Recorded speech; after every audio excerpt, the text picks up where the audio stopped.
You know, they would do that. This is how Allah tests. Wallahu khairul raziqeen. So this was my next example. Now, inshallah ta'ala, I made my way to my favorite example. You don't have to raise your hand, but if you can, if you raise it, I'll feel good about myself. How many people know Ayatul Kursīy? Ayatul Kursīy. The last example of the evening I want to share with you is Ayatul Kursīy. Okay, we're going to recite it together. أعوذ بالله من الشيطان الرجيم. الله لا إله إلا هو الحي القيوم لا تأخذه سنة ولا نوم له ما في السماوات وما في الأرض من ذا الذي يشفع عنده إلا بإذنه يعلم ما بين أيديهم وما خلفهم ولا يحيطون بشيء من علمه إلا بما شاء وسع كرسيه السماوات والأرض وهو العلي العظيم. Ayatul Kursīy is made up of 9 sentences. Ayatul Kursīy has 9 sentences. I'll walk you through them. Allahu la ilaha illa huwa al-hayyul qayyum, number 1. La ta'khudhuhu sinatun wa la nawm, number 2. Lahu ma fis samawati wa ma fil ard, number 3. What's number 4? Man dha alladhi yashfa'u 'indahu illa bi idhnihi. That's number 4. يَعْلَمُ مَا بَيْنَ أَيْدِيهِمْ وَمَا خَلْفَهُم, number 5.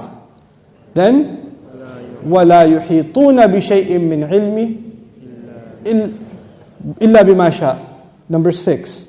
Then, وَسِعَ كُرْسِيُّهُ السَّمَاوَاتِ وَالْأَرْضِ, number 7. وَلَا يَؤُودُهُ حِفْظُهُمَا, number 8. وَهُوَ الْعَلِيُّ الْعَظِيمُ, number 9. 9 sentences.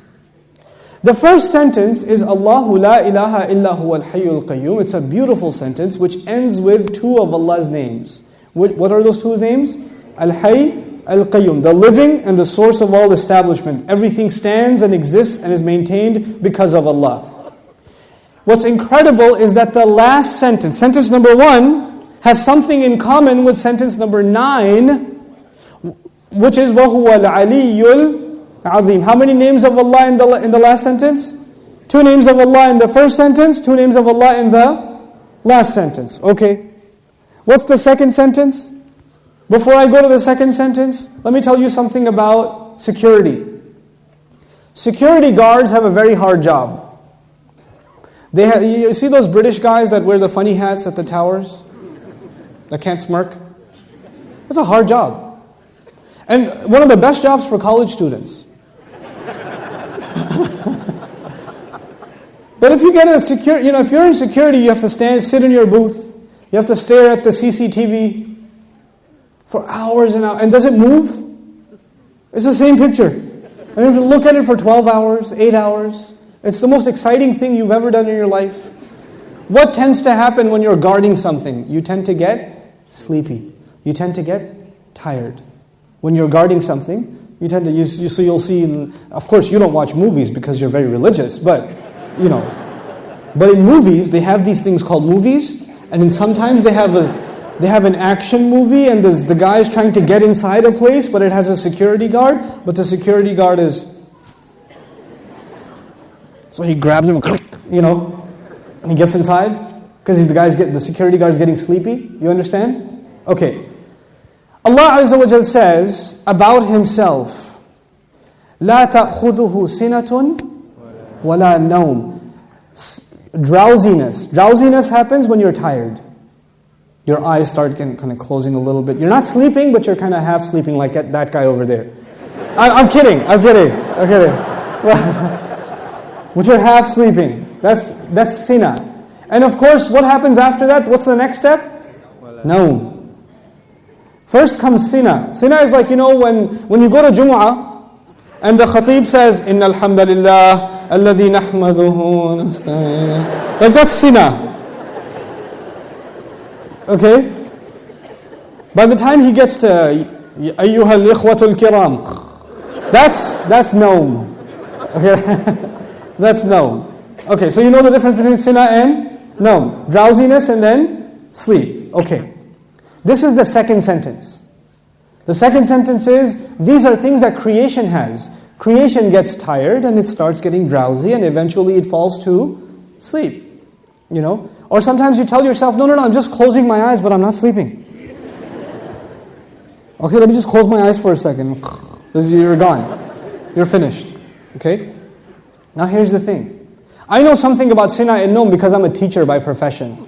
Right? So, being a teacher is, you might as well do a PhD in sleep sciences or sleep studies, because you see students like, how people check out of a hotel? You can see their brains checking out. Like, in the middle of a lecture, like.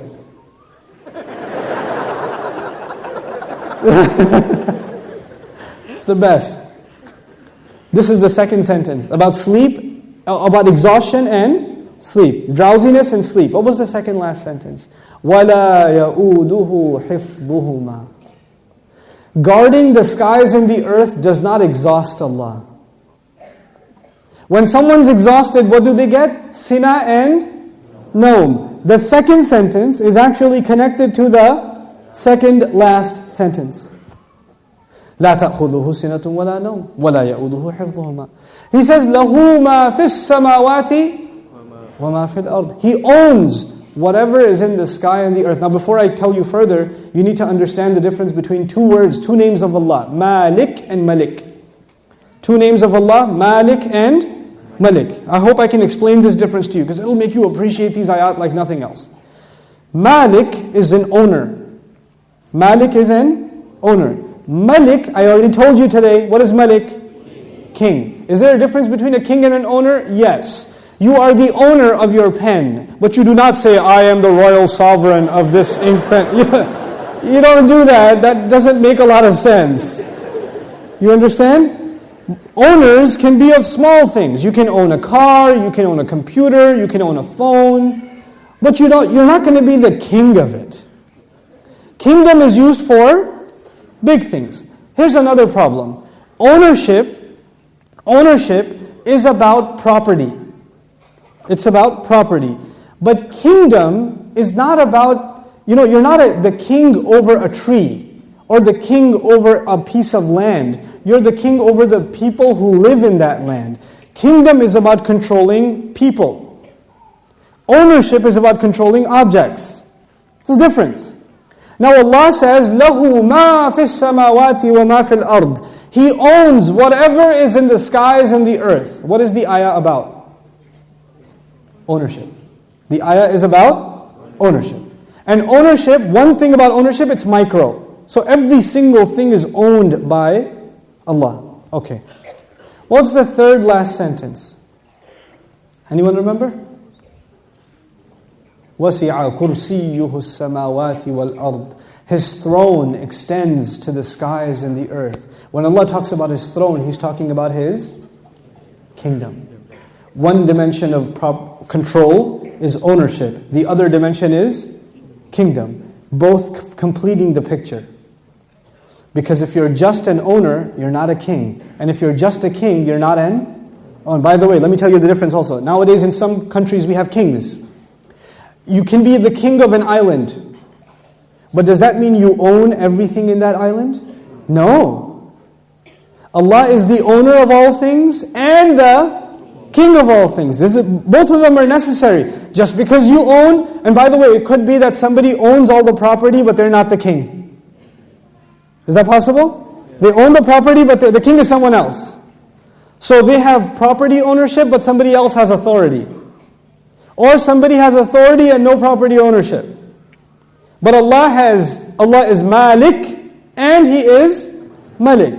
The Malik part of Allah's attribute, لَهُ مَا فِي السَّمَاوَاتِ وَمَا فِي الْأَرْضِ. Third sentence. The kingdom of Allah, وَسِعَ كُرْسِيُّهُ السَّمَاوَاتِ وَالْأَرْضِ. Okay. What's the fourth sentence? Let's go back. Allahu la ilaha illa huwa al-hayyul qayyum. La ta'khudhuhu sinatun wa la nawm. Lahu ma fi as-samawati wa ma fi al-ard. What's next? Man dhal ladhi yashfa'u 'indahu illa bi idhnihi. Let's understand this ayah first. Who will come and make shafa'ah with Allah except unless He gives permission? In other words, what is shafa'ah? Shafa'ah, if you don't understand the concept, because we use big English words like intercession. But let's make it simple. Shafa'ah means you got connections. Shafa'ah means that you were about to lose your job, but your uncle is the manager and he came and said, no. He's with me. Okay, Balo. He's good. That's shafa'ah. On Judgment Day, we are in trouble possibly, and then somebody comes and says, no, they're with me. They're with me. Go easy on them, please. We beg Allah Azza wa Jal to qualify us for the shafa'ah of Rasulullah sallallahu alaihi wasallam. And Allah says, nobody will come for you. Your uncle, your cousin, your dad, your mom, your boss. You're not going to come for you on Judgment Day and say, Ya Allah, actually he's not going to happen on that day. We're good. You know, nowadays you can do that. They're with me, VIP pass, so you go inside. No, not over there. There's no VIP ticket. Except, the only exception is if Allah gives permission. So this ayah is about nobody having any authority unless Allah gives it to them. Nobody will have any authority, and the only exception, and the word exception is important, the exception is if Allah gives it to them. You clear about that? Yes. Okay. وَلَا يُحِيطُونَ بِشَيْءٍ مِّنْ عِلْمِهِ. They know nothing, they can control, they encircle nothing of His knowledge. إِلَّا, except بِمَا شَاءَ. The fourth sentence and the sixth sentence are both about a statement about Allah and the only exception. The statement was, nobody has authority to make a case except whoever Allah gives permission. They have no knowledge except whoever He wants to give knowledge to. Otherwise they know nothing. وَلَا يُحِيطُونَ بِشَيْءٍ مِّنْ عِلْمِهِ إِلَّا بِمَا شَاءَ. The fourth and the sixth sentence are correlated. The first and the ninth, the second and the eighth, the third and the seventh, the fourth and the sixth. What's left? Middle sentence? Yes. He says, يَعْلَمُ مَا بَيْنَ أَيْدِيهِمْ وَمَا خَلْفَهُمْ. Oh my God, He says He knows what is ahead of them and what is behind them.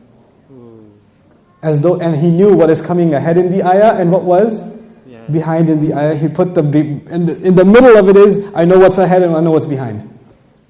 Who speaks like that? Who speaks like that? SubhanAllah.